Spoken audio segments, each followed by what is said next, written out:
So the Central Bank of Nigeria is sort of blaming, cryptocurrency and the cryptocurrency platforms for the performance of the naira against the dollar. Now, I don't think this makes sense. Hi guys, welcome to the Tech Talk Show on the Al Media channel with me, Wilbert, as always, bringing you tech news from across the globe.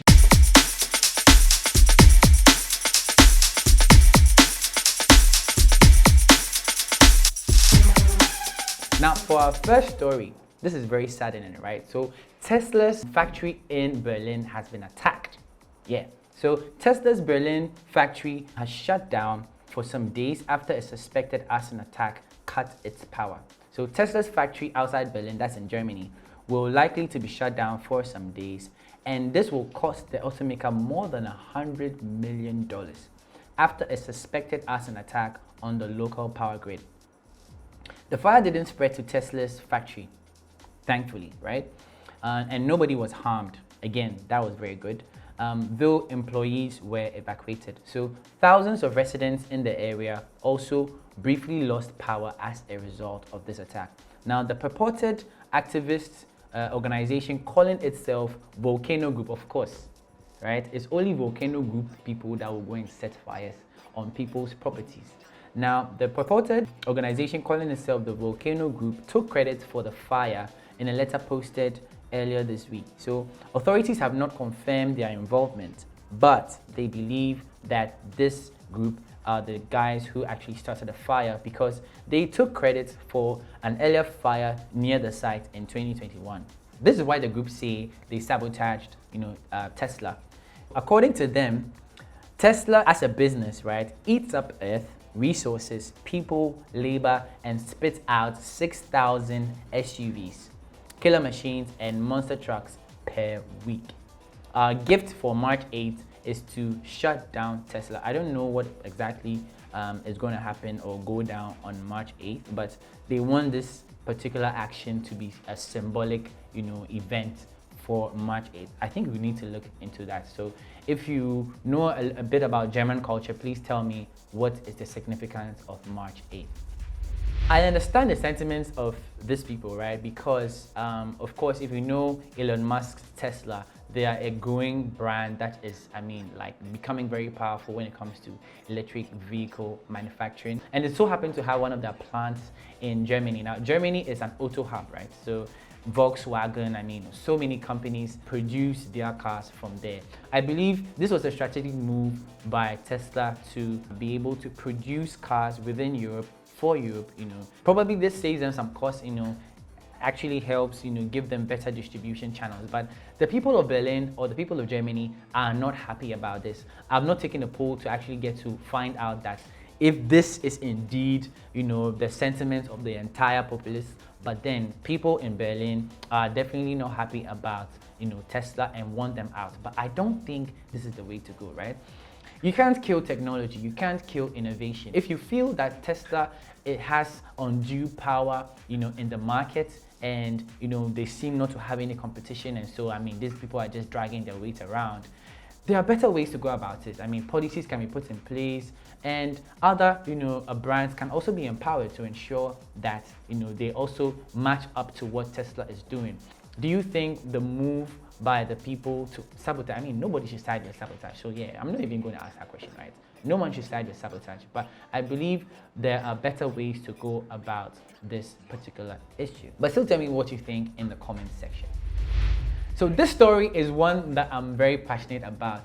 New MacBooks are in town. Yeah, so the new MacBook Air, or the MacBook Air, is getting an M3 upgrade. Apple has taken the wraps off a pair of new M3 equipped MacBook Air models. The 13 and 15-inch laptops are up to 60% faster than the M1 MacBook Air, according to Apple, and it will sport up to 18 hours of battery life. You can pre-order both devices starting today, and they start shipping on Friday, March 8th. Now, the 13 MacBook Air will cost $1,099.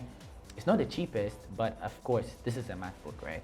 Apple, you have to pay this amount for it, but it's definitely worth your money. So that's the cost for the 13-inch, and whilst the 15-inch model will cost you $1,299.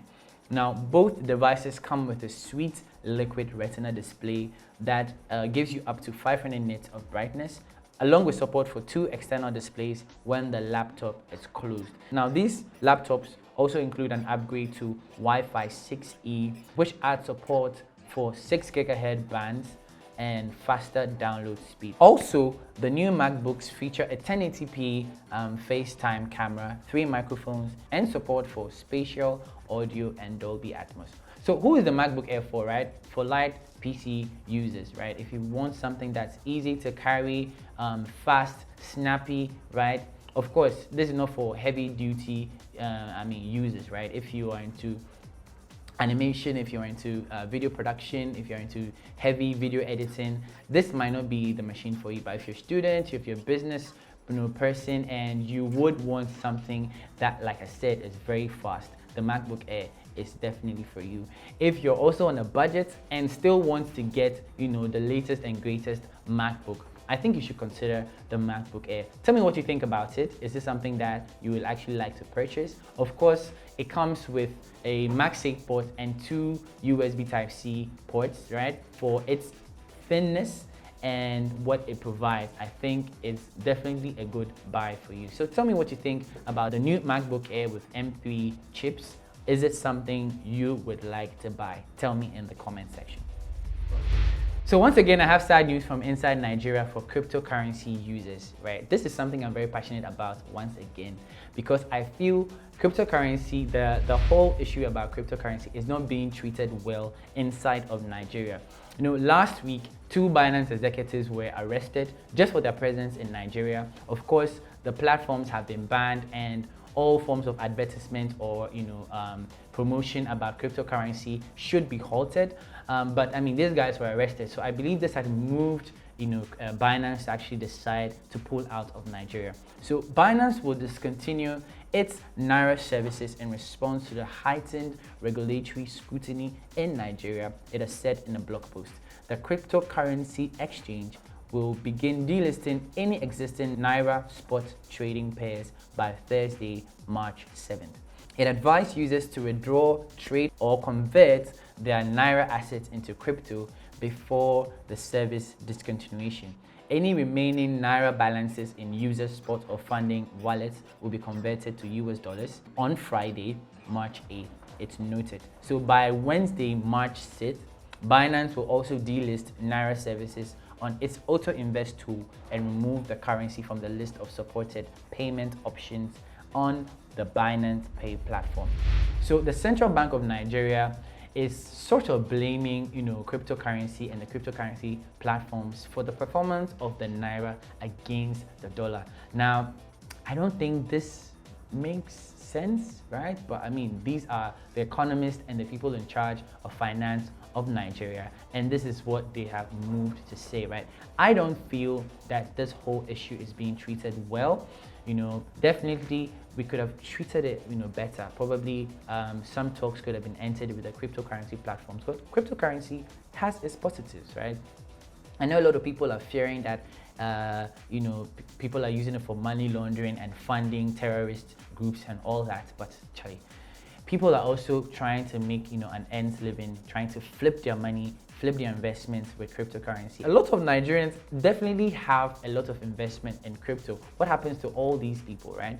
Nigeria is one of the countries that really started rallying the flag of cryptocurrency in Africa, right? And so seeing this happening to them is quite sad. Tell me what you think about this particular story. Are you a Nigerian crypto investor? I would like to hear from you, right? How do you feel about this story? Do you think the Central Bank of Nigeria is treating this particular issue well? I want to hear from you. Okay, so for our last story, right? If you know me, you know I'm very passionate about digital skills training. I believe every single one of us should aim to get digital skills training. So there is a group or 2 groups, Jambo Spaces and For the Future Ghana. They have come together to empower underprivileged children in Labadi. So Click4Change is a free digital skills training and public speaking program for underprivileged children in the Labadi community and its environs. The kids will be taken through Google and Microsoft tools, and I believe they'll probably take them through coding as well, maybe AI modules and all that, I don't know. But then according to the story that I read, the kids will be taken through Google and Microsoft tools and also taking through the art of public speaking. According to the founder of FTF, that's for the future, Kezia Sani, she intends for the program to provide a holistic training for the kids so that they can thrive in the society. So the founder of Jambo Spaces is Bernard Kafui Sokwe, and the founder of FTF, that's for the future, is Kezia Sani. Kudos to these guys for collaborating on this particular project, that's the Click4Change project. They've had some sponsors, KFC, Twillium Industries, Nalumba Sigma, My Runway Group, and Valerie Cares. All these institutions or organizations joined hands with Jambo Spaces, providing meals, refreshment, stationery supplies, and transportation for the children, ensuring that no obstacle stands in the way of the pursuit of their knowledge and empowerment. For any social impact program to be sustained, it needs funding, it needs investors, it needs people to come on board to push the agenda forward. So this is a call to all, people who are interested. Probably you've always wanted to do something like this and never had the opportunity to do it, right? You don't know how to, but you still want to channel your funds to a project that actually changes lives. This is the place to direct your funds. You don't always need to start something. You don't always need to start something on your own. If someone is doing something that is beneficial to others, right, and you can support, please do. I believe that these guys need all the support that they can get so that this particular agenda is sustained. Please reach out to Kezia Sani and Bernard Kafui Sokwe, who is the founder of Jambo Spaces. Reach out to them and show your support for this particular initiative. On today's how-to, I'm going to be teaching you how to use your phone as a webcam. Most PCs that we use, right, unless of course, yes, you're joining a Zoom meeting and you're going to use your phone, yeah, you can trust that you can have some level of quality when it comes to your webcam, right? But if you're using your PC, most PCs have very shambolic, camera systems. And so there's a technology or there are software that allow you to use your phone as your webcam, right? And it gives you very crisp, video for your Zooms, for your YouTubes, and for your content creation. If you want to start streaming on YouTube and you don't have money for, a digital camera, a mirrorless camera, or whatever you want to aim at buying, right? You can use your phone to still get 1080p, quality, I assure you. So in a few simple steps, I'm going to be showing you how to do this specifically with your PC and your phone. So for the purposes of this particular how-to video, we're going to be using an app called Arion.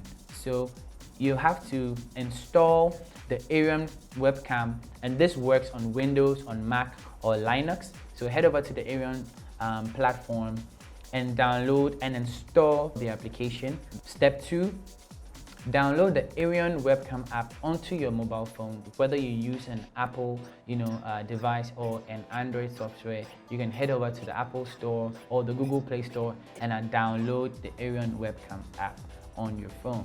Once you have the app installed, go through all the necessary steps. 2 things. So you can actually connect your phone via USB, or if your both devices are on the same Wi-Fi network, right, you can use that to be able to extend your phone's camera onto your PC. I would suggest for you to use a cable connection so that there is no lag in your video. The app will automatically attach itself to any of the streaming softwares if you're using OBS, if you're going to stream from Facebook directly, or on any of the video conferencing tools, right? So you can just go into the settings and tweak it, change it, and switch the feed or the video option to Arion webcam, and voila, you can now use your phone as your webcam and get better video than what your PC offers. So that's all for today. I hope you enjoyed this particular episode. If you did, please like, share, and subscribe. Turn on the notification button so that immediately we make a post, you get notified, and watch it, please. Once again, it's been with me, Wilbert, bringing you tech news from across the globe. Peace.